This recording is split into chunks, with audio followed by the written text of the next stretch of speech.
Olá, boa noite. Seja bem-vindo à disciplina de Análise Orientada a Objetos 1. Eu sou a professora Yolanda Cláudia Sanches Catarino, sou formada em Processamento de Dados, o antigo curso de Análise e Desenvolvimento de Sistemas, sou mestre em Ciência da Computação e sou doutora em Engenharia de Produção. E espero contribuir muito com a sua formação e com o seu aprendizado durante este semestre, principalmente nesta disciplina, Análise Orientada a Objetos 1, que é uma disciplina muito importante para a sua formação. Porque o nosso curso é Análise e Desenvolvimento de Sistemas. Então, entre os profissionais de TI, um dos principais que atuam no desenvolvimento de sistemas é o analista de sistemas, certo? Então, o nosso foco é proporcionar a você as habilidades e competências para que você seja um excelente analista de sistemas. E o que nós vamos contemplar? Análise orientada a objetos 1, porque nós seguimos, então, o paradigma orientado a objetos. E depois, você terá, na sequência, no próximo semestre, análise orientada a objetos 2. Então, é uma disciplina que ela se divide em duas partes para a gente trabalhar a chamada modelagem de um sistema. E essa modelagem de um sistema, ela consolida, ela é a base para qualquer projeto de desenvolvimento, qualquer projeto de software. Por quê? Porque se você não faz uma análise bem feita, onde você faz toda a identificação dos requisitos, das necessidades do seu usuário, você não vai conseguir entregar o que era esperado. Então, todo esse processo que da análise à entrega, temos ainda várias atividades nesse processo de desenvolvimento, mas o início, que é a chamada análise de requisitos, a análise, se ela não for muito bem feita, você não tem o resultado esperado. E para isso, você tem que o quê? Aplicar algumas técnicas, fazer um trabalho, desenvolver a habilidade de abstração para conseguir identificar exatamente essa necessidade do usuário no projeto que você vai desenvolver. E para isso não existe mágica, é você o quê? Exercitando, ok? Então, nessa disciplina nós vamos focar, nessa primeira teleaula, uma contextualização do processo, aonde que está inserida a análise de sistemas. Então, vou fazer uma contextualização desse processo chamado de engenharia de software. E aí depois nós vamos trabalhar já uma contextualização desse processo, o que realmente se espera com a análise de sistemas, e vou iniciar ainda os conceitos da orientação a objetos. Porque estes conceitos, eles serão trabalhados nas próximas teleaulas a partir da modelagem de um sistema. E essa modelagem nós trabalhamos o quê? A entrega de artefatos, que são os resultados que neste momento da análise nós trabalhamos com os diagramas. E a leitura, a interpretação desses diagramas, ela tem que ser o quê? Tem que ser padronizada. É toda uma modelagem que é trabalhada seguindo um método de desenvolvimento para que qualquer analista, seja aqui no Brasil ou seja no exterior, tenha a compreensão, faça a mesma compreensão da forma que ele foi modelado. Então, para isso, ainda, verificando aqui as competências a serem desenvolvidas com essa primeira teleaula. Vamos lá.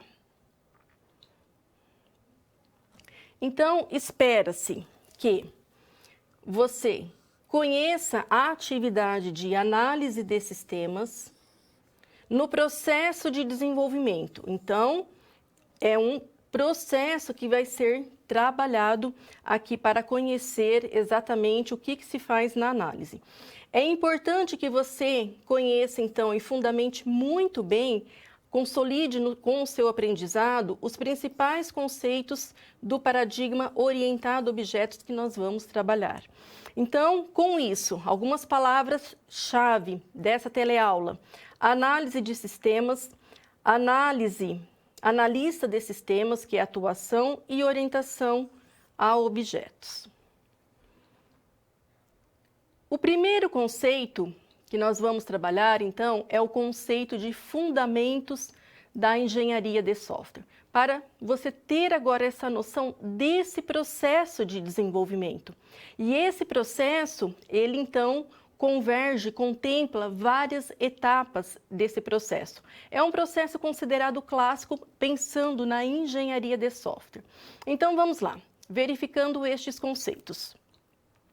Então, uma definição, conforme Somerville, que é um dos autores renomados, que quando nós trabalhamos com engenharia, você tem que conhecer aí, no caso Somerville ou mesma coisa Pressman, ele coloca: a engenharia de software é uma disciplina da engenharia que se ocupa de todos os aspectos da produção de software, sendo parte da engenharia de sistemas.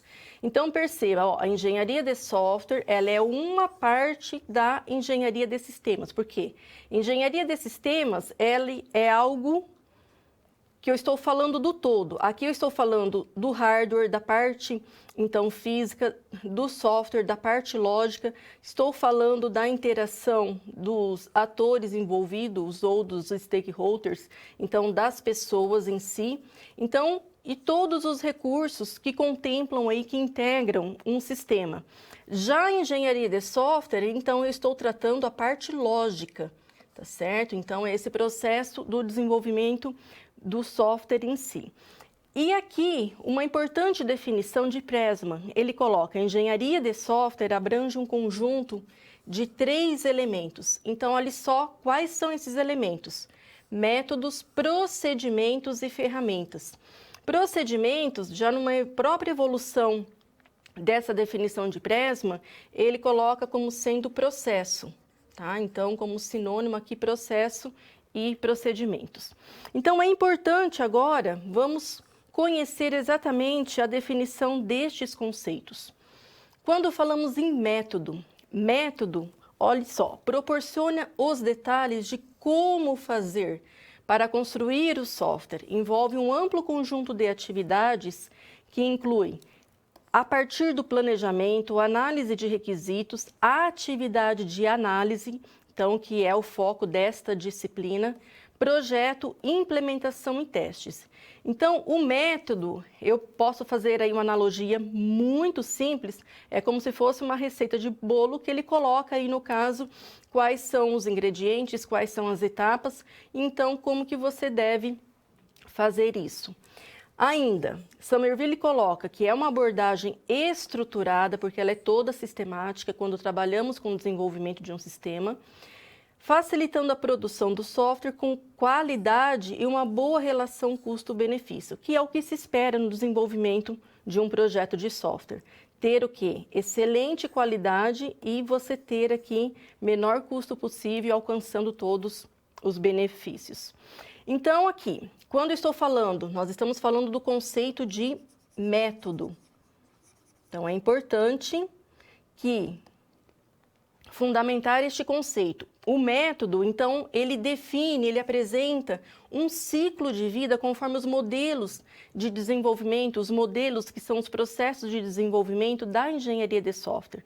Então, em si, de uma forma básica, eu posso dizer que as fases ou as chamadas atividades de um processo de desenvolvimento inicia-se com a análise de requisitos. Antes aqui ainda posso ter a chamada modelagem organizacional, toda a definição então dos processos de negócio. Depois, em si, a atividade de análise, que é o foco então da nossa disciplina, trabalhando aqui com base em todos os requisitos, em todas a especificação do que já foi trabalhado na análise de requisitos. Nesse momento, nós vamos trabalhar aqui com uma série de modelos. Então, a documentação, ela será toda especificada através de modelos, que estes modelos nós trabalhamos de forma incremental, com realimentação, uma vez que você faça um trabalho, definir um requisito e precisa voltar e retomá-lo para uma adequação, e um processo de refinamento, de detalhamento. Depois, um processo em si, então, um método, além de definir aqui as etapas básicas, Depois da atividade de projeto, implementação e testes, implantação e a manutenção, ele também coloca o quê? O que você deve trabalhar de modelagem ou desenvolver em cada atividade desse processo de desenvolvimento da engenharia de um software. Então, o método é isso, ele te apresenta, então, como fazer para desenvolver o software.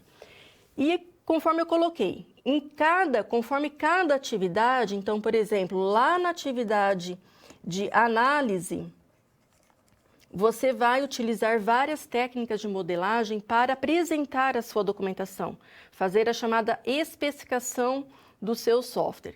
E essa documentação, ela é através de modelos, tá certo? Que são as técnicas de modelagem e daí, no caso, cada método de desenvolvimento apresenta uma série de técnicas. Um conjunto da mesma técnica forma o chamado modelo. Certo? Então, nós vamos ainda trabalhar o conceito ainda de modelo. Aqui não precisa se preocupar, é apenas um exemplo essa figura, ainda não é o momento de interpretar.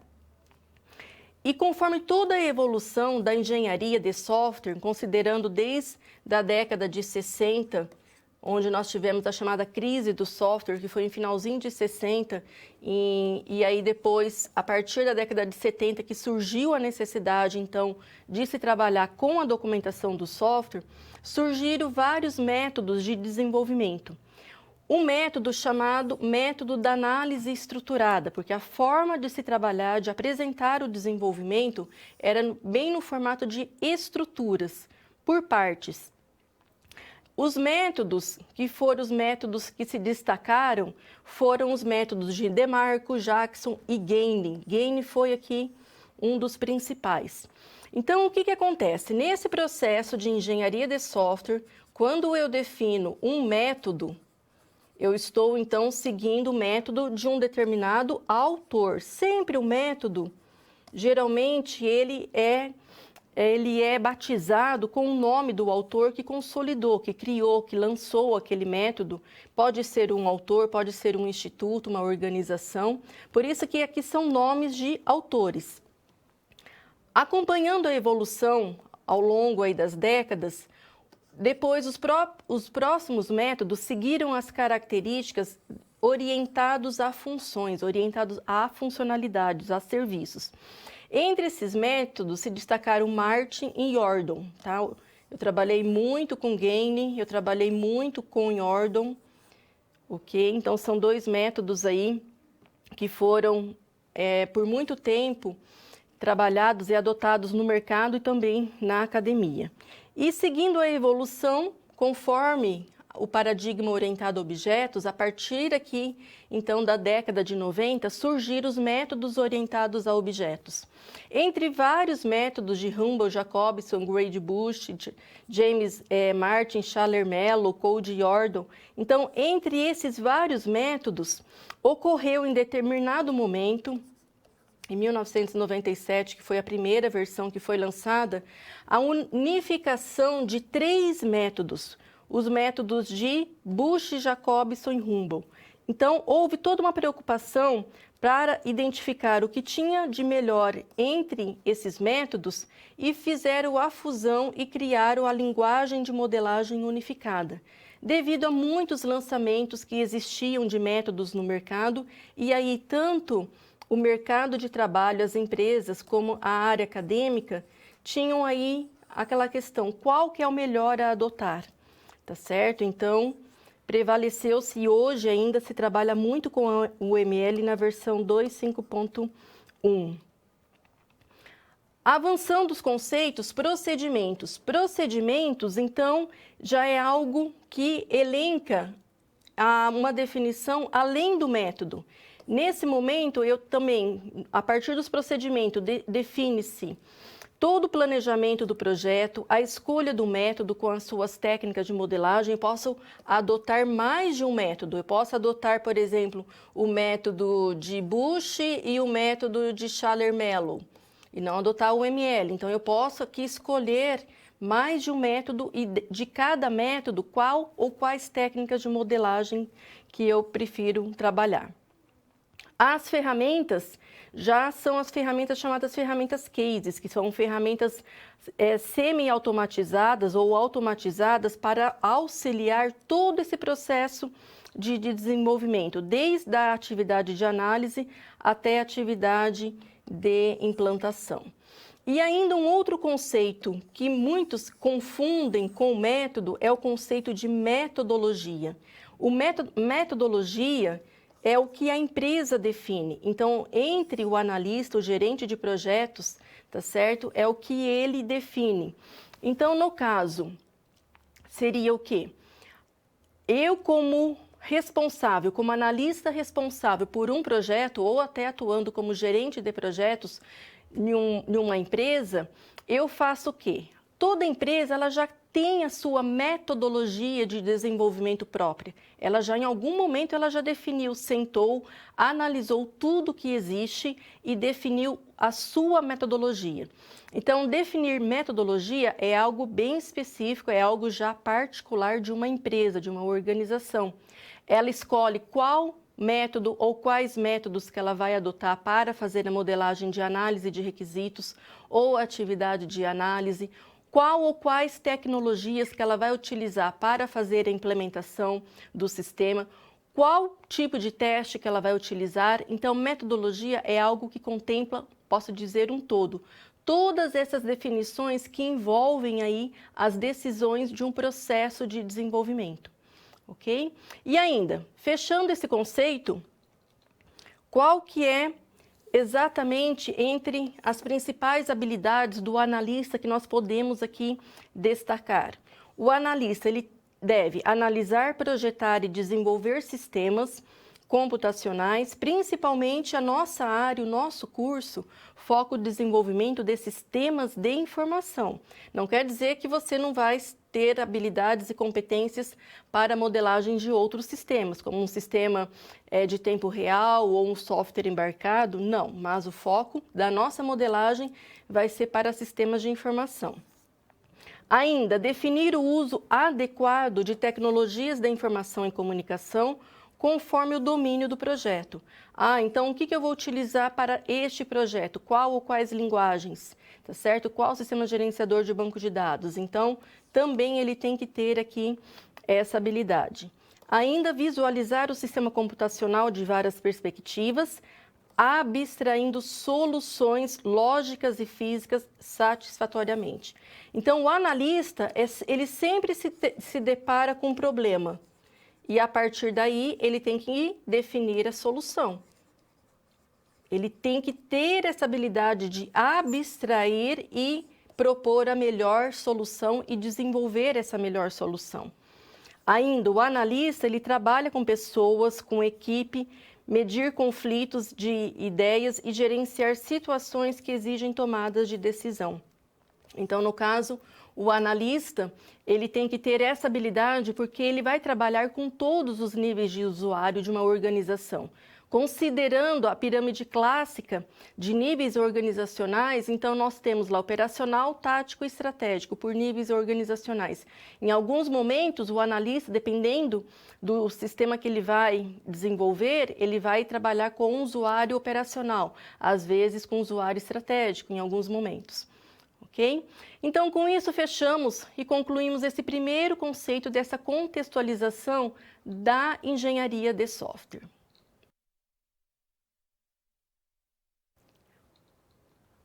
Nesse momento agora, um segundo conceito que nós vamos trabalhar são os fundamentos exatamente da análise de sistemas.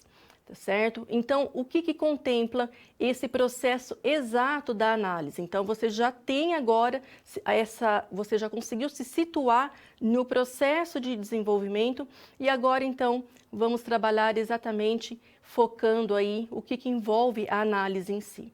Então, vamos lá. Nós estamos agora, então, trabalhando considerando o início do processo de desenvolvimento, a análise de requisitos e a atividade de análise. Então, sempre que eu comentar sobre o ciclo de vida de desenvolvimento de um projeto ou o processo de desenvolvimento, sempre tenha em mente essas etapas básicas. certo? E começando aqui pela análise de requisitos. Então, o que envolve a análise de requisitos? Então, a análise de requisitos, ela envolve um processo também que é caracterizado pela engenharia de requisitos, o qual você tem que descobrir, analisar, documentar, verificar os serviços e as restrições desse sistema que você vai trabalhar. Então, imagine que você tem um problema, ou pode ser um sistema que já existe, você tem que fazer a reengenharia, ou um sistema legado, um sistema que já é um sistema antigo. Então, você tem que identificar quais são as necessidades desse sistema que você vai projetar. Então, a engenharia de requisitos, ela preocupa-se com o que deve ser feito e não como fazer. Nesse momento, eu não tenho ainda que me preocupar com como eu devo fazer, e sim o que eu devo fazer, considerando sempre o domínio do sistema. Esse domínio, quando nós falamos de domínio, ele engloba um contexto para o qual o sistema vai ser provido, aquela solução. Todo domínio eu tenho que definir o escopo e definir a sua fronteira, com o que vai ser trabalhado. Então, aqui uma representação para ficar mais claro. Então, todo o sistema, eu sempre tenho que delimitar, aquele sistema é para determinada área funcional de uma organização, de uma empresa. Então, por exemplo, é para a área financeira, para o setor financeiro, ou é para o setor de produção. Então, uma vez que eu delimito a fronteira, eu tenho que ter o quê? Conhecer muito bem o domínio no qual está tendo um problema e você tem que propor a solução. E a partir daí, nesse momento que inicia-se a chamada engenharia de requisitos, eu tenho que fazer todo um levantamento dos fatos, das regras que existem, das necessidades do meu usuário, me familiarizar com os conceitos, porque eu, como profissional, como analista de sistemas, eu não domino termos técnicos, por exemplo, de determinado segmento, certo? Então, eu tenho que me familiarizar e com todos os agentes envolvidos. Ainda, o que é caracterizado, o que se define mesmo como requisitos? Os requisitos de um sistema são descrições do que o sistema deve fazer, ou seja, os serviços que oferece e as restrições a seu funcionamento.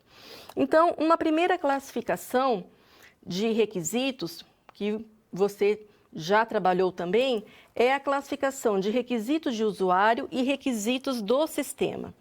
Os requisitos de usuário são declarações em uma linguagem natural, com diagramas ou não, de quais serviços o sistema deverá fornecer a seus usuários e as restrições com as quais ele deve operar. Ou seja, expressa os requisitos de uma forma abstrata em alto nível.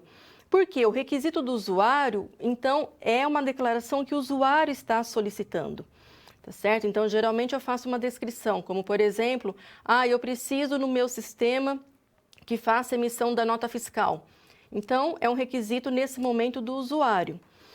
Já o requisito desse sistema já são descrições mais detalhadas das funções, ou seja, das funcionalidades ou dos serviços do meu sistema.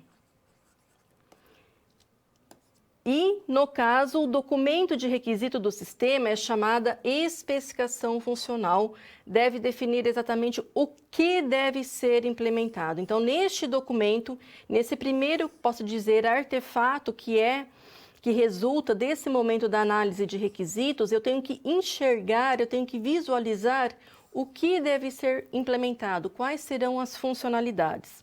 Então, nesse momento, expressa a descrição detalhada do que o sistema deve fazer a partir dessa identificação dos requisitos. Aqui um pequeno exemplo nessa visão da definição de um requisito do usuário e do sistema. Então, olha só, do usuário, simplesmente, eu faço uma descrição do serviço. Tá certo? Então, o sistema SDM deve gerar relatórios gerenciais mensais que mostrem o custo dos medicamentos prescritos por cada clínica durante aquele mês. Então, uma descrição, o qual o usuário soube me informar da necessidade dele. A partir desse requisito do usuário, eu transformo numa especificação, numa linguagem com um pouco mais de detalhes, os quais eu já tenho que definir algumas regras. Então, nesse momento, eu estou definindo um requisito no formato de requisito de sistema. Então, olha só, no último dia útil de cada mês, deve ser gerado um resumo dos medicamentos prescritos, seus custos e as prescrições de cada clínica. Passo 1.2, após as 17h30 do último dia útil do mês, o sistema deve gerar automaticamente o relatório para impressão. E aí depois eu vou detalhando, então olha só, esse requisito que é um requisito que foi definido como usuário. E aí aqui um outro exemplo de como você pode fazer o quê? Demonstrar através de um diagrama o qual o meu usuário consegue compreender a necessidade dele. Eu representei aqui o requisito cadastrar curso, está certo? Então, olha só, uma representação bem simples. Aqui é um diagrama de use cases. Depois nós vamos trabalhar esse diagrama. E aqui já é na visão do requisito de sistema, uma visão bem mais detalhada, indicando uma série de passos, ou seja, das atividades passo a passo para que se ocorra a execução desse cadastro do curso. E ainda, os requisitos desse sistema, eles são classificados em 3 tipos: requisitos funcionais, requisitos não funcionais e requisitos inversos. Os requisitos inversos, nem todos os autores apresentam essa terceira classificação. As duas principais são os requisitos funcionais e os requisitos não funcionais. Então, no caso, os requisitos, o que é considerado um requisito funcional? São os requisitos diretamente ligados às funcionalidades e serviços do software, ou seja, se eu estou trabalhando num projeto para desenvolver um sistema acadêmico, eu preciso de um cadastro de aluno? Preciso, então isso é um requisito funcional. Eu preciso de um cadastro de professor? Preciso, então é um requisito funcional. Cada funcionalidade, cada serviço, ele vai ser representado na minha modelagem do meu sistema como sendo um requisito funcional. Já um requisito não funcional são requisitos que expressam restrições que o software deve atender ou qualidades específicas que o software deve ter ou restrições técnicas. Então, são restrições voltadas à qualidade, à velocidade, ao desempenho, a tempo, tá certo? Então, são caracterizados como requisitos não funcionais. E os requisitos nessa terceira classificação, que usa-se a sigla RI, estabelecem condições que nunca podem ocorrer. Então, o requisito funcional, exatamente, eu apresento o que o sistema deve fazer. Então, para cada funcionalidade, eu vou representar como sendo um requisito funcional. Um requisito não funcional, eu vou representar, então, as restrições quanto a tempo, quanto ao processo, tudo que define o que vai implicar diretamente, quanto a desempenho, quanto a alguma característica voltada a alguma política da empresa para um determinado requisito funcional ou para todo o sistema. Ok? Então, por exemplo, eu posso colocar uma regra que todo dia, às 21 horas, o sistema deve emitir um relatório, ou gerar, na verdade, um relatório X para enviar para o gestor Y. Então, ó, eu defino que naquele momento e naquele tempo deve ser gerado aí um relatório. Então, isso é um requisito não funcional e ele estará vinculado a um requisito que vai ser o gerar relatório, ao que já foi identificado como sendo um requisito funcional. Então, aqui no caso, esses requisitos não funcionais, eles estabelecem sempre, no caso, medidas referentes à velocidade, tamanho, facilidade de uso, confiabilidade, robustez, portabilidade, que são as principais restrições que envolvem ou que estarão vinculadas aos requisitos do sistema. Aqui ainda uma outra classificação, tá certo? Quanto a esses requisitos não funcionais, eles atendem a requisitos de produto, tá certo? Quanto à sua eficiência, confiabilidade, portabilidade, requisitos de usabilidade do sistema, então tudo que envolve a parte de interação humano-computador, tudo que envolve a desempenho, requisitos externos e requisitos organizacionais, tá certo? Então todas as restrições, todos os cuidados que eu tenho que me atentar no momento que eu estou projetando os requisitos funcionais do meu sistema, que eu estarei definindo as funcionalidades, ou para o todo sistema. E essa definição desse processo, dessa identificação dos requisitos, ele tem que ser o quê? Modelado, e ele segue um processo de desenvolvimento, tá certo? O processo em si é um processo com 3 etapas. A primeira etapa, que é a chamada etapa de elicitação. A segunda etapa, que é essa etapa ou fase, é a chamada modelagem do sistema. E a terceira é a chamada análise, e análise que é através da verificação e validação do meu requisito. Então, todo um processo que é trabalhado para identificar e definir os requisitos. Então, no momento da primeira etapa da elicitação, eu tenho que entender o problema e entender a compreensão, a necessidade do meu usuário. Num segundo momento, a modelagem, eu já vou modelar esse problema. E aí nós utilizamos as chamadas técnicas de modelagem. E a terceira etapa, eu estou analisando o problema para verificar se tudo que foi identificado e definido atende plenamente a elicitação, a etapa de elicitação, o qual eu fiz a identificação desses requisitos. Então, com isso, fecho essa revisão sobre esse primeiro processo, essa primeira etapa da chamada análise de requisitos.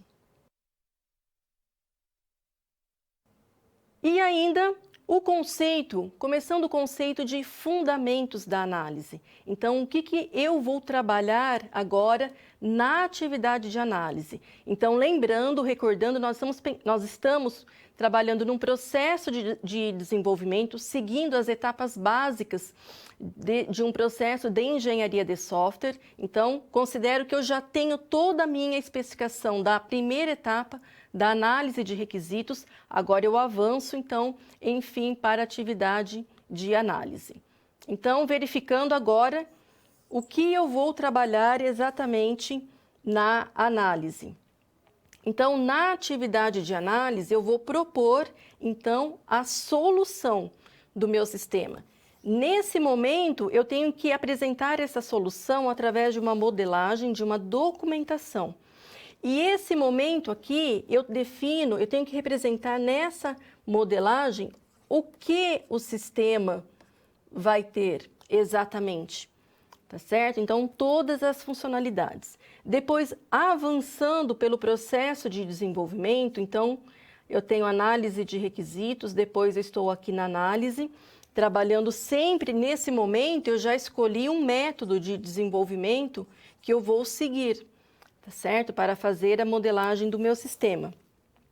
Avançando a terceira atividade, a atividade de projeto, eu vou agora pegar toda essa documentação que foi definida, que já tenho especificada, propondo a solução para o meu sistema e vou fazer o mapeamento definindo as tecnologias, as melhores tecnologias que eu vou adotar aqui para fazer a especificação do sistema. Então, eu defino qual sistema gerenciador de banco de dados que eu vou adotar, quais linguagens, quais componentes, frameworks e assim por diante, tá certo? Então, nessa etapa de análise, eu proponho a solução, mas depois eu já tenho que avançar nessa documentação para fazer o quê?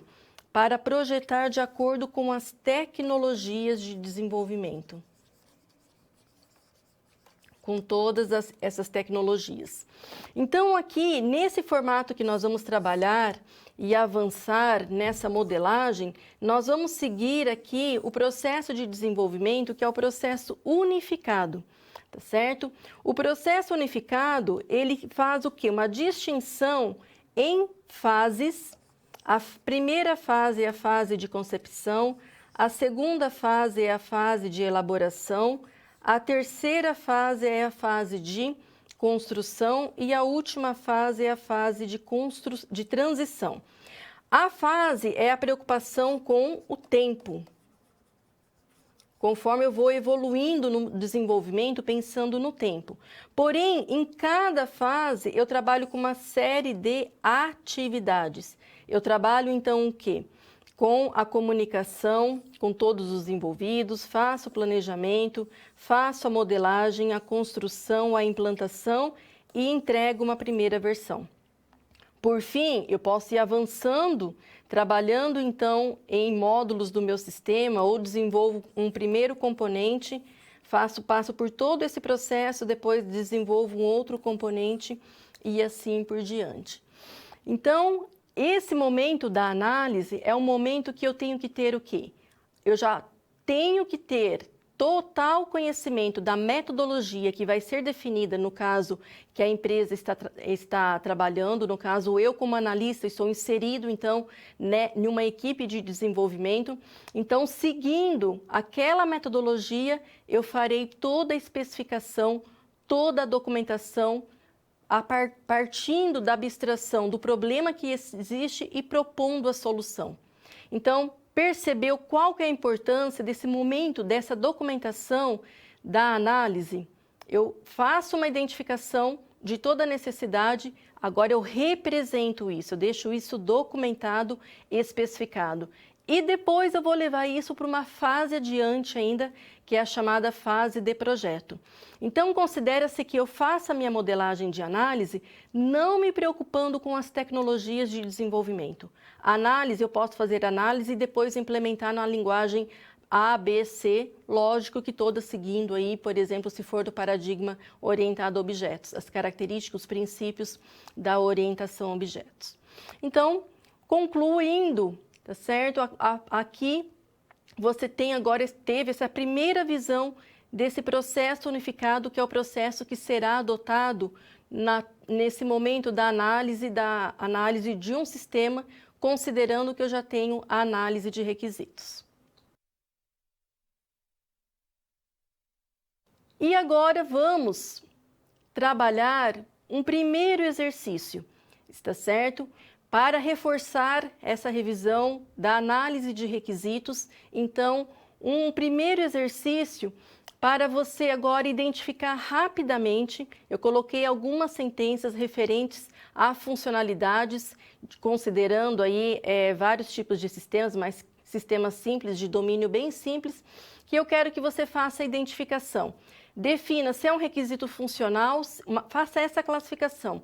Se é um requisito funcional, é um requisito não funcional ou um requisito inverso. Então, vamos lá. O primeiro item, o sistema deve prover um cadastro de cursos de extensão. Então, se você identificou essa necessidade, que eu preciso fazer um cadastro, então, aqui é o quê? Um requisito funcional.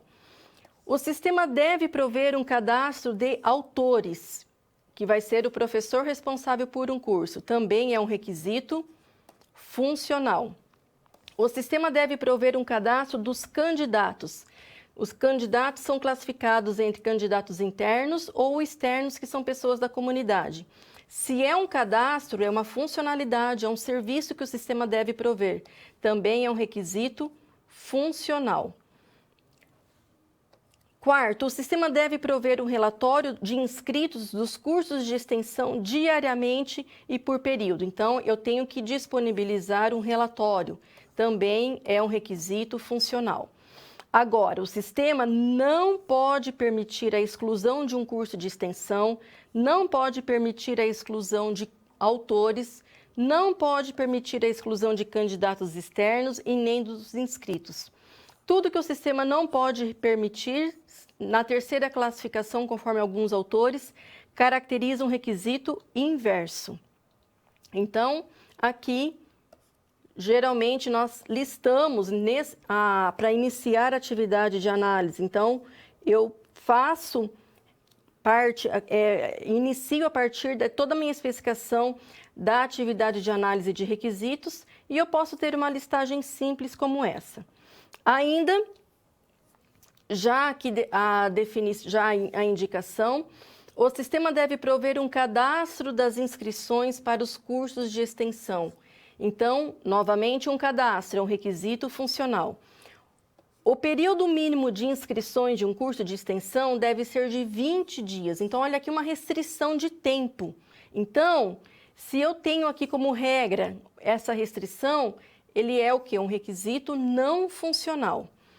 O cadastro de candidatos externos deve ser via web. Então, eu estou indicando aqui também, ó, que o cadastro dos candidatos, o cadastro de candidatos vai ser um requisito funcional. Eu já identifiquei como sendo um requisito funcional, mas ele tem que ser o quê? Para web. Então, no caso que eu estou colocando uma restrição, ele também aqui é a indicação de um requisito não funcional.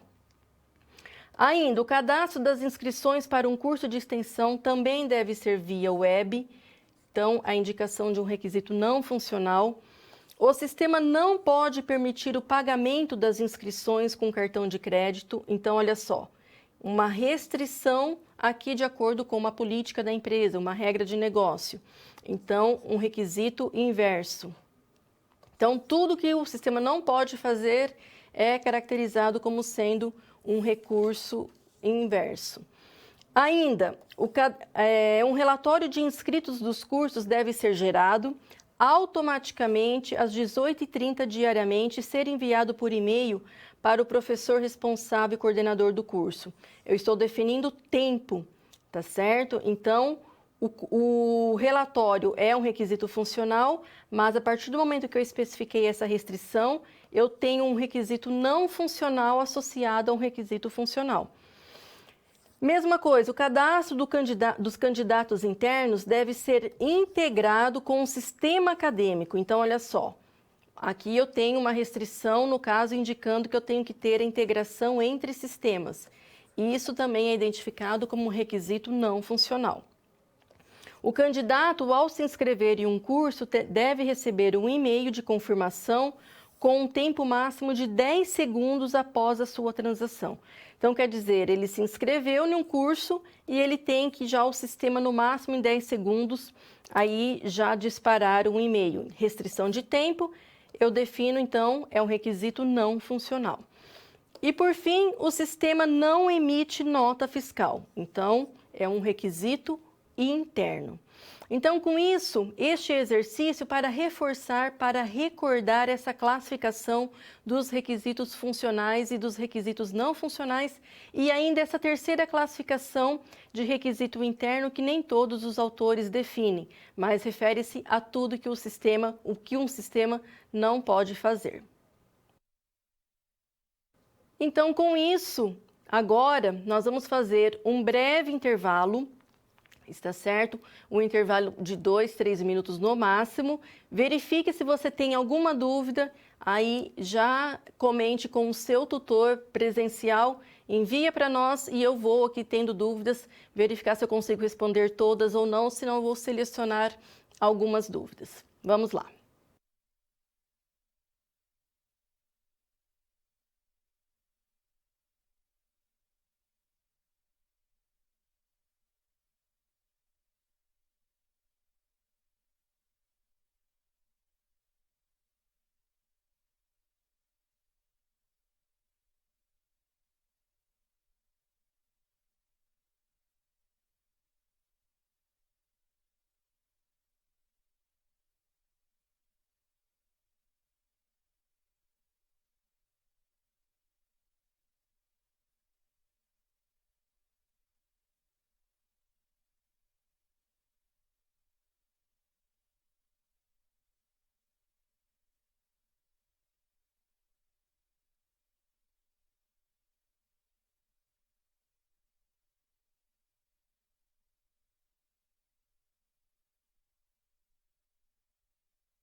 Olá, voltando, então, agradeço aí a sua participação. O Polo de Alagoas, de Arapiraca. Professora Yolanda, qual a diferença entre método e procedimento na engenharia de software? Então, vamos lá, reforçando os dois conceitos porque confundem mesmo. Então, o método é sempre proposto por um autor, tá ok? Então, o autor, que são aqueles nomes que eu elenquei ao longo das décadas, que seguiam as características, que começou com a análise estruturada, depois a estruturada moderna ou por serviços, análise estruturada por serviços, e agora nós estamos trabalhando com paradigma orientado a objetos, que são filosofias, no caso, posso dizer, fazendo essa analogia, de formas de trabalhar. Então, o método é aquele método que foi estudado, que foi feito toda uma validação e um autor lançou o seu método. Então, por exemplo, é o método de Gaine, de Jordan, de Bush, de Jacobson, AUML, que nós vamos então estudar a partir da próxima teleaula. AUML, que é a unificação de 3 métodos, tá certo? De Bush, Jacobson e Humboldt. Então, o método, ele coloca, é uma receitinha de bolo, tá certo? Que ele coloca para você. Você tem que contemplar, de acordo com o processo de desenvolvimento, as atividades de análise de requisitos, análise, projeto, implantação e manutenção. No mínimo, o método, ele sempre te apresenta como que você vai desenvolver o seu sistema seguindo essas atividades básicas. De acordo com o método, ele pode propor, além dessas atividades básicas, ele pode propor outras, tá certo? Isso pode variar um pouquinho, mas em síntese são essas as etapas, as atividades básicas de desenvolvimento. E o método coloca assim para você, na análise de requisitos, você pode fazer o levantamento utilizando a técnica de listagem dos requisitos a partir de entrevistas com o usuário e também utilizar a técnica, por exemplo, do diagrama de use cases. Ele já te apresenta quais diagramas, como que você vai documentar, fazer a modelagem naquela atividade. Aí ele coloca, na atividade de análise, você vai utilizar a identificação de toda a sua parte. A partir desses requisitos, fazer um diagrama de use cases mais detalhado, fazer um diagrama de classes, fazer um diagrama de entidades de relacionamento. Então, ele apresenta quais são as etapas de desenvolvimento e como que você vai trabalhar na modelagem, na especificação do seu sistema. E ponto. Tá ok? E aí, agora, o que é o procedimento? O procedimento é toda uma escolha. Eu vou seguir o método de Gaine ou eu vou seguir o método de Bush e eu vou fazer o quê? Defino um planejamento, defino um cronograma de execução, defino quais são as pessoas envolvidas, está certo? Para executar determinada atividade. Então, os procedimentos são o quê? Tudo que eu vou definir para projetar o meu sistema. Então, procedimentos envolve toda a parte, querendo ou não, dos recursos necessários para desenvolver o software. Método é apenas aquele padrão, o qual você tem, então, essa definição de etapas e como que você deve proceder em cada etapa. Ok? Espero ter esclarecido. E ainda, do mesmo polo, olha lá, em alguns momentos a senhora falou em requisitos internos ou seria requisitos inversos, tá certo? Então, desculpe se eu utilizei aí, tá, o termo, me confundi mesmo na hora, mas essa terceira classificação são dos requisitos inversos, ok? Então, vamos agora avançando para o conceito o conceito da orientação a objetos. Os primeiros conceitos, a base da orientação a objetos. Então, a partir de toda essa contextualização, você já tem a noção do que nós vamos trabalhar. Nós vamos trabalhar, então, com a modelagem de um sistema na atividade de análise, certo? Seguindo o processo unificado, de acordo com o paradigma orientado a objetos, e nesse paradigma orientado a objetos, alguns conceitos, eu tenho que ter esses conceitos muito bem fundamentados, tá certo? Eu tenho que ter a clareza, o que é um objeto, o que é uma classe. Por quê? Porque na modelagem que eu vou trabalhar, que eu vou desenhar, que eu vou elaborar, exatamente os elementos que compõem um diagrama remetem a esses conceitos do paradigma orientado a objetos. Então, vamos ver agora o primeiro conceito, que são os conceitos principais da orientação a objetos. Então, quando nós falamos de orientação a objetos, é a maneira de pensar nos problemas utilizando modelos organizados a partir de conceitos do mundo real. Então, é importante que você tenha em mente que o paradigma orientado a objetos, ele tem toda uma filosofia, os princípios de você fazer a abstração do mundo real e projetar isso em um sistema de software. O que é objeto no mundo real vai ser objeto nesse mundo computacional que nós estamos trabalhando. E esses objetos são objetos físicos ou são objetos lógicos. Por exemplo, um objeto também, lógico não, um objeto abstrato, que seria, por exemplo, um documento, um contrato e assim por diante. Então, eu tenho que ter o quê?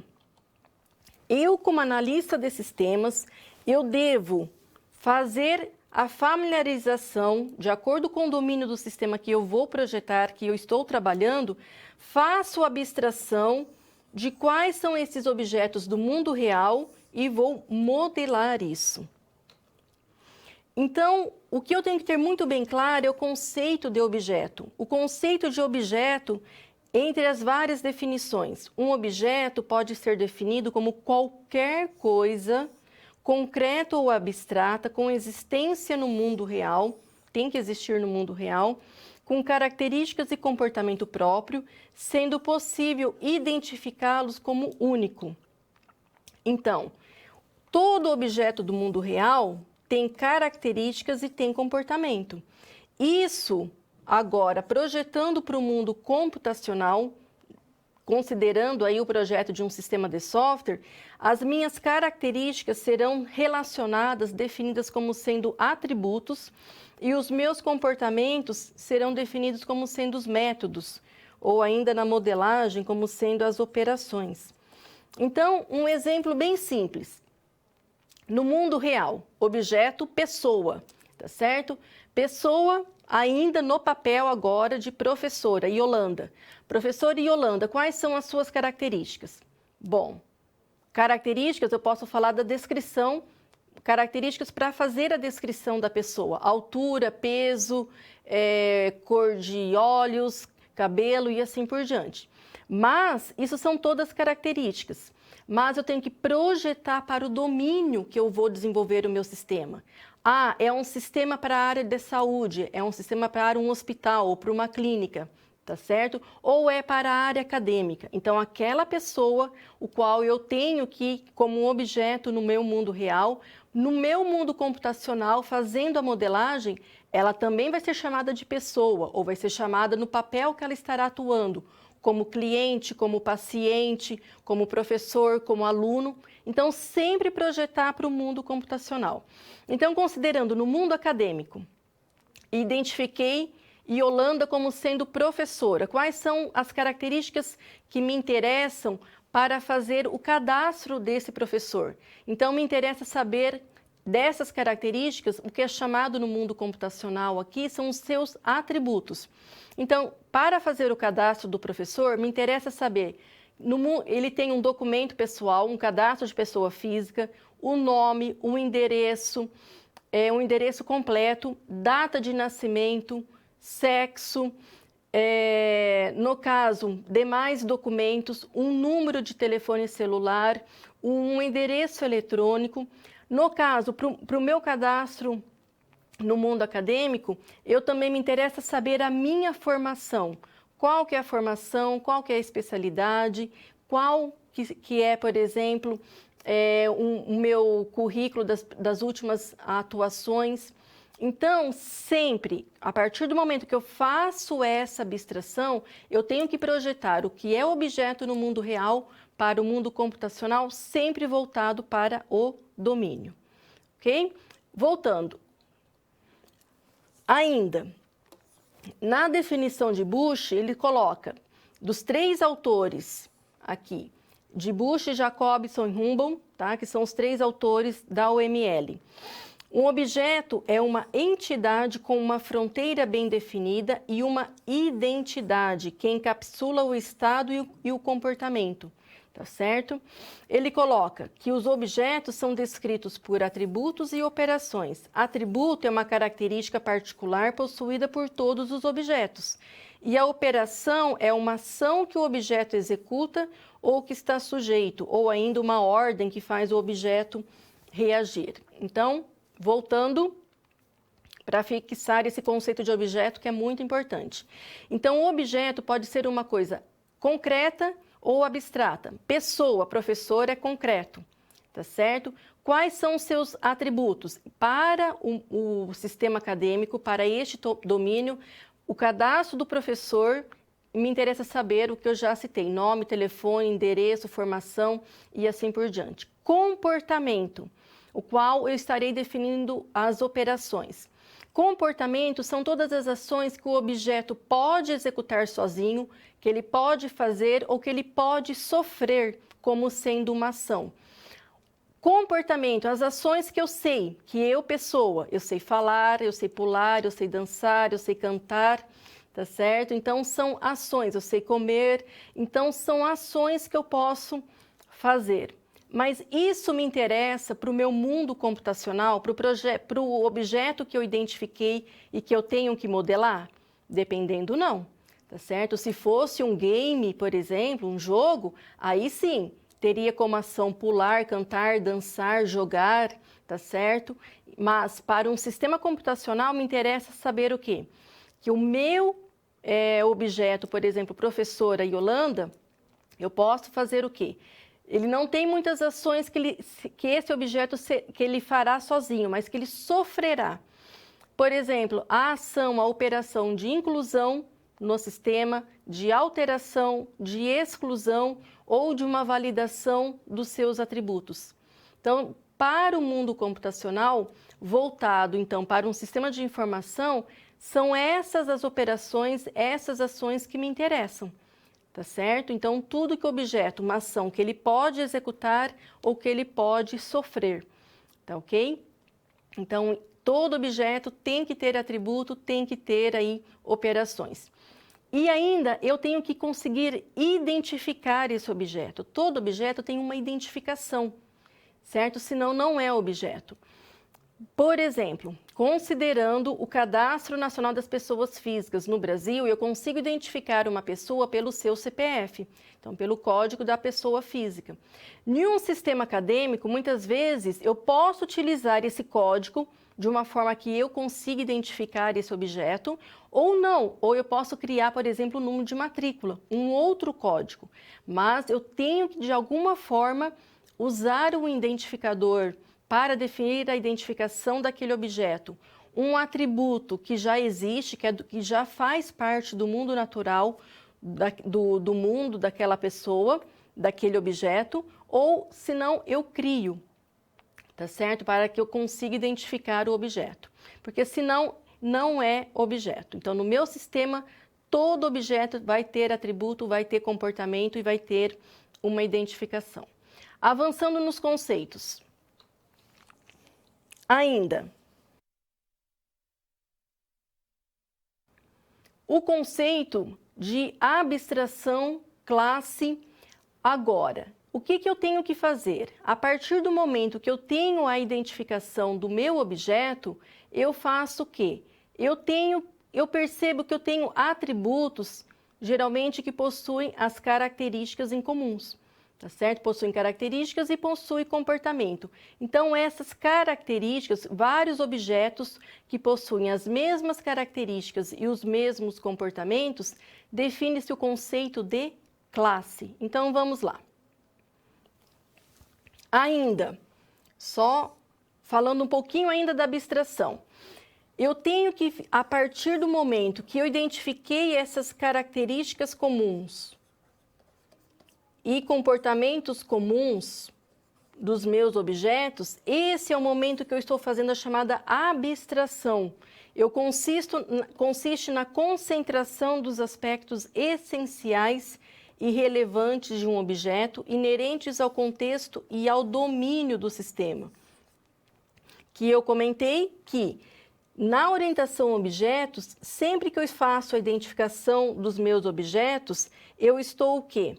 Sempre preocupada com o domínio. Remeto, no caso, para o domínio que eu estou trabalhando. Então, neste exemplo, eu tenho objetos do mundo real, fazendo a abstração de uma forma aqui que eu faça a atenção aos aspectos essenciais, eu posso classificá-los todos como sendo veículos. Eu tenho veículos de vários tipos, mas de uma forma geral, todos são veículos. Então, Humble coloca uma definição aqui de um dos autores da UML, que a abstração representa a habilidade mental que permite aos seres humanos visualizar os problemas do mundo real com vários graus de detalhes, dependendo do contexto corrente do problema. Então, no caso, eu tenho o quê? A partir do momento que eu faço essa abstração, eu estou definindo uma classe de objetos. Então, descreve um grupo, a classe, o conceito de classe, ela descreve um grupo de objetos com propriedades semelhantes, então, atributos, o mesmo comportamento. Então, quer dizer, se eu defini uma classe de objetos, é porque eu tenho, então, comportamentos comuns a esses mesmos objetos. E os mesmos relacionamentos com outros objetos. Então, visualizando exatamente que uma classe representa um grupo de objetos do mundo real que possui tipos de características e comportamento em comum. Então, nesse momento, eu estou o quê? Criando uma classe de objetos. Eu tenho vários funcionários, cada funcionário eu consigo identificar, todos os funcionários possuem atributos e comportamentos em comuns. Então, eu criei, aqui, ó, o objeto, esse funcionário é o João. Então, quando eu faço a referência pela identificação, eu estou falando do objeto. A partir do momento que eu falo que o João, que a Ana, que a Yolanda são todos funcionários, eles estão atuando no contexto que eu estou trabalhando aqui do desenvolvimento do meu sistema, possuem características em comum, então eu vou generalizar, eu faço essa abstração e chamo de funcionário. Listo todos os atributos comuns a esses funcionários e os comportamentos pertinentes. Então, com isso, eu estou constituindo, fechando uma classe. Ainda o conceito de evento e o conceito de estado. Evento é um acontecimento que faz o objeto mudar de estado. Ou seja, todo objeto, vou pegar aqui já o exemplo, o objeto, eu tenho aqui no mundo real uma porta. Essa porta, em determinado momento, ela sofre uma ação, é disparado um evento que faz com que ela abra.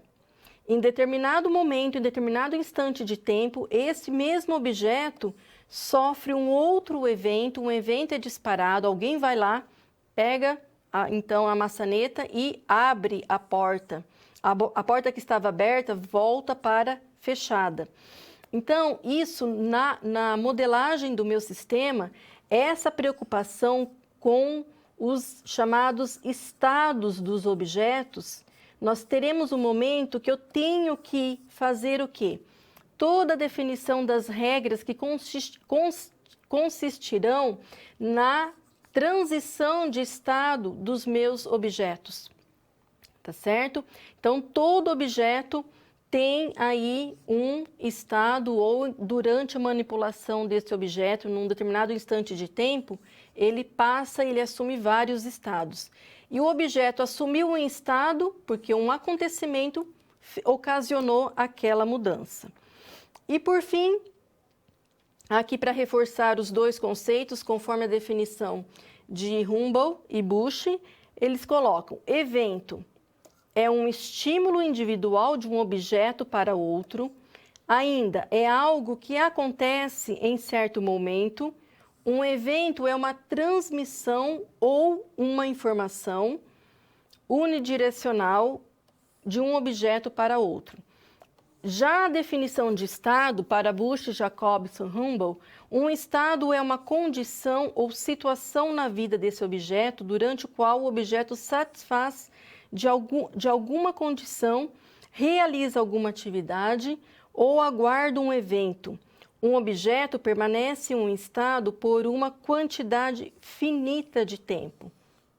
Então, conforme eu comentei, todo objeto, ao longo do tempo, então, projetando para o sistema computacional, todo objeto, em determinado instante de tempo, ele assume um estado.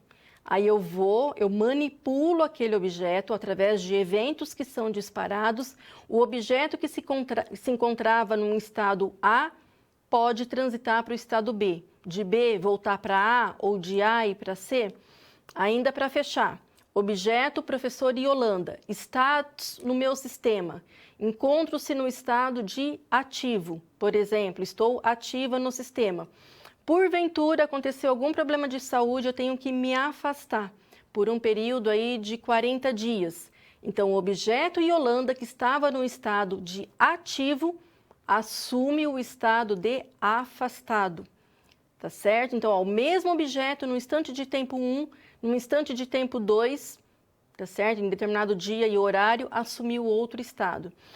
Decorreu aquele período, eu volto para o estado de ativo. Suponha que eu não faço mais parte da instituição, então, do estado de ativo, eu vou para o estado de encerrado. Então, o mesmo objeto, todos os objetos, a partir do momento que eu estou trabalhando com esses objetos no mundo, num sistema, eles sofrerão estados em consequência dos eventos que são disparados.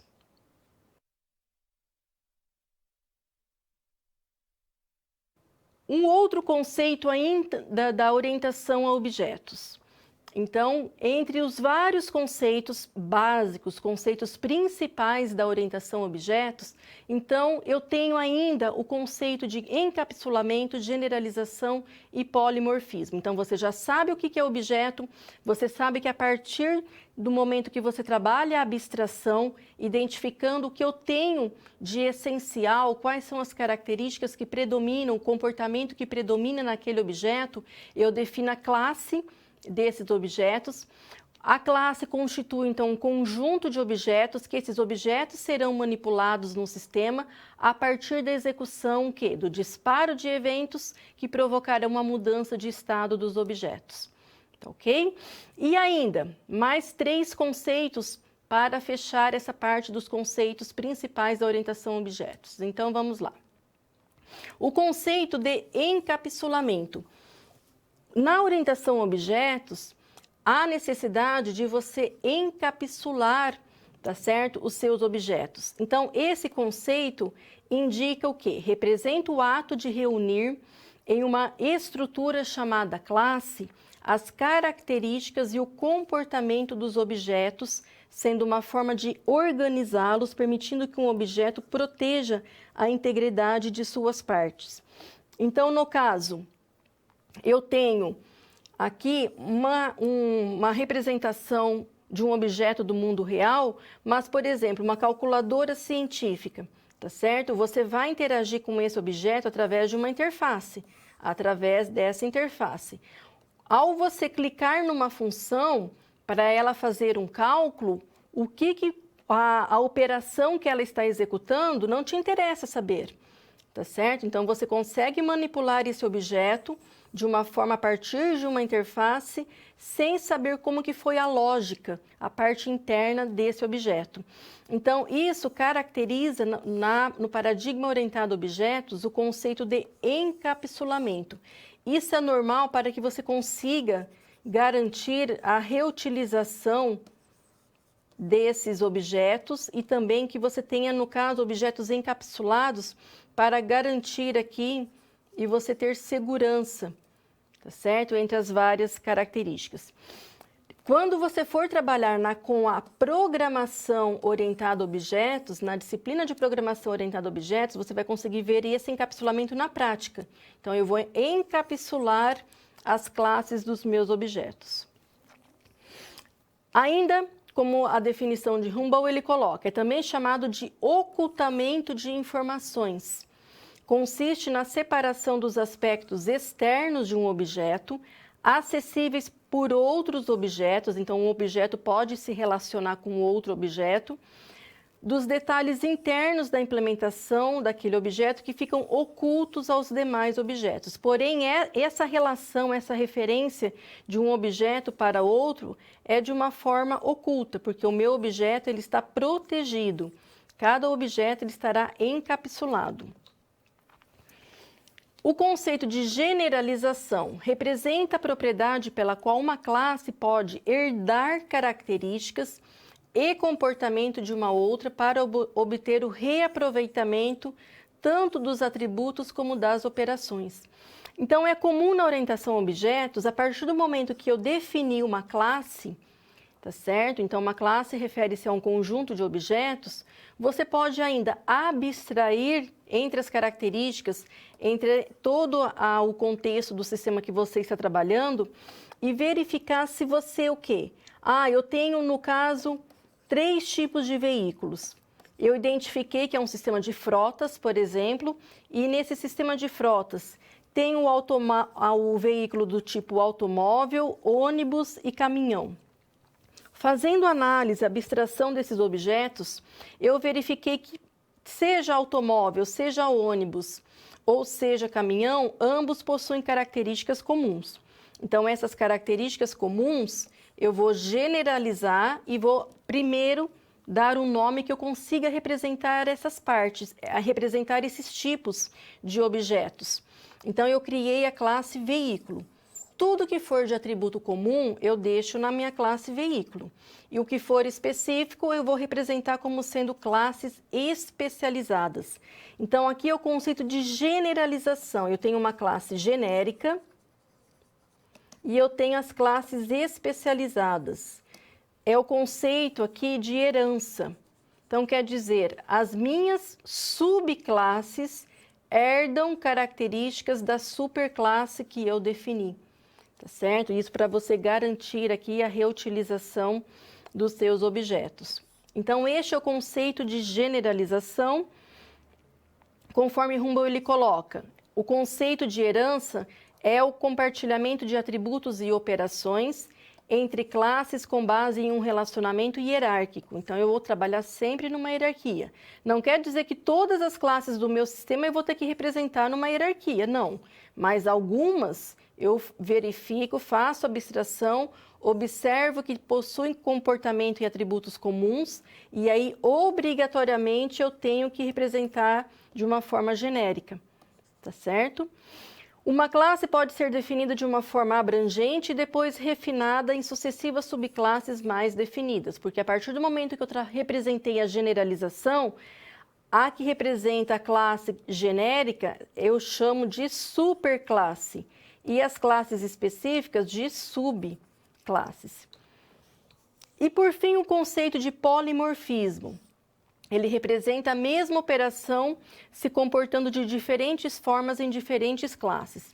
Então, o conceito de polimorfismo ele está associado a comportamento. Quando eu falo de comportamento, eu estou me referindo às operações de uma classe, tudo que ela pode executar.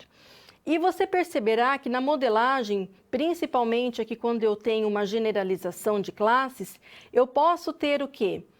A mesma operação sendo executada é a mesma operação, só que dependendo do objeto, numa hierarquia, ela se comporta de uma forma diferente, tá certo? Então, aqui na classe veículo, eu representei o comportamento passar marcha, mas no objeto moto, passar a marcha da moto, eu preciso de determinados atributos.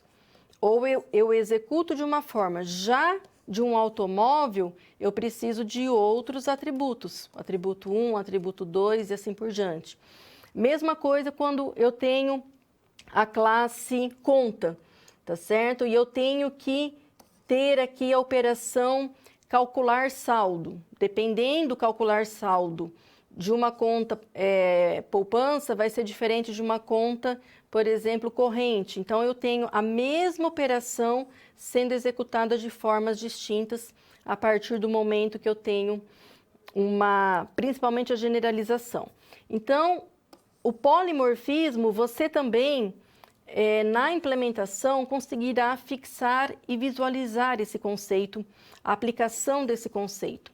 Então, por fim, conforme a definição de Humboldt, ele coloca, significa que a mesma operação pode atuar de modos diversos em classes diferentes. A mesma operação pode se aplicar a muitas classes diferentes. Então, quando você se deparar com o conceito de polimorfismo, lembre-se que eu estou me referindo a comportamento dos objetos de uma classe. Então, eu tenho uma classe de objetos que eu posso ter uma mesma operação, só que nas classes, subclasses, nas classes especializadas, cada uma se comporta de uma forma.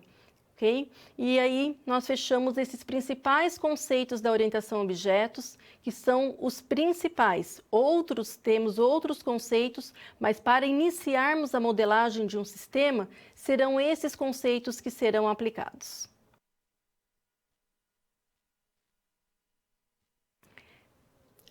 E agora, um segundo exercício trabalhando agora nesse primeiro momento que você já tem aí essa base desses conceitos iniciais da orientação a objetos.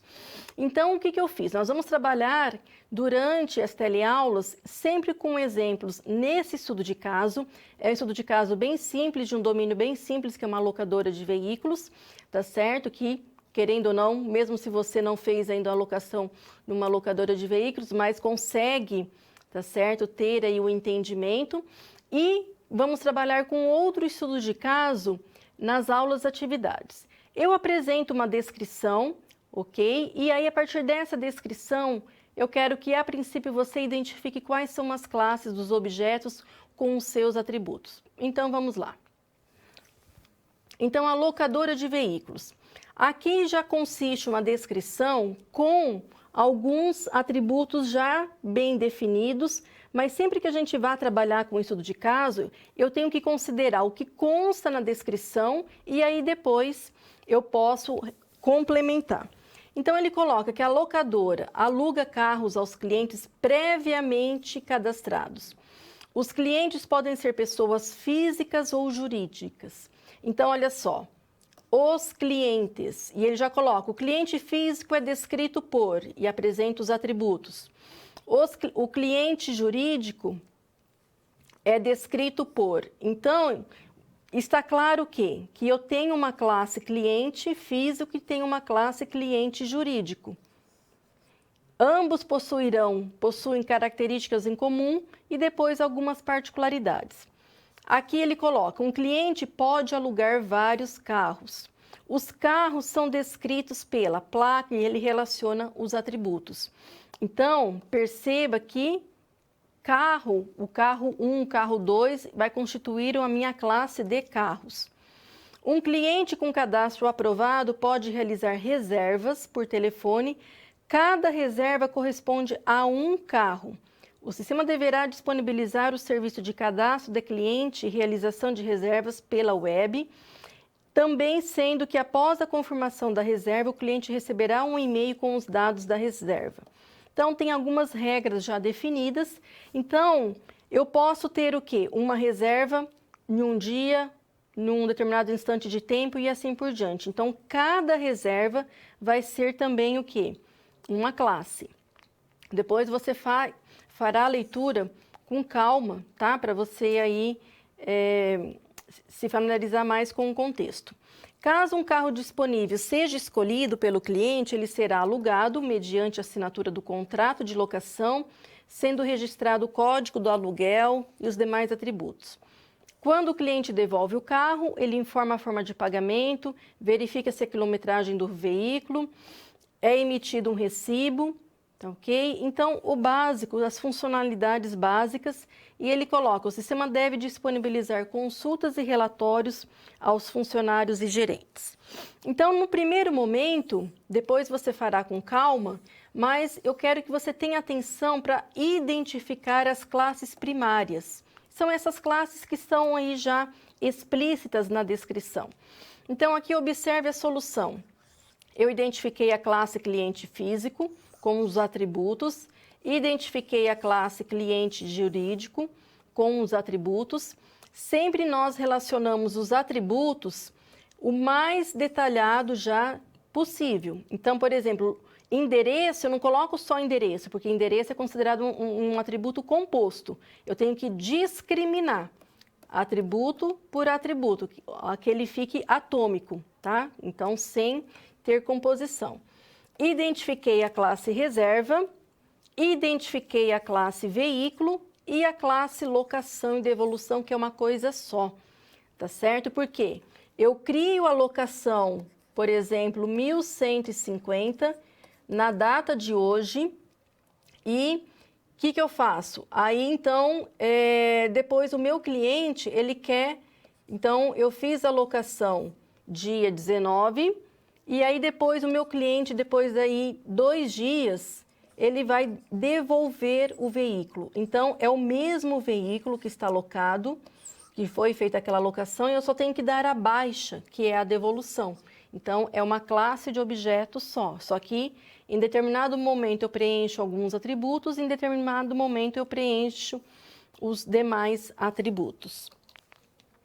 Então, com isso, nós fechamos este exercício para você fazer essa primeira prática, tá certo? De ter aí esse primeiro contato da identificação dos atributos de uma classe. Isso é muito importante para você depois desenvolver essa habilidade de visualizar num próprio contexto ou numa própria entrevista com o usuário e conseguir já abstrair e definir que há necessidade de uma classe de objetos. Então, com isso, nós fechamos esse segundo exercício.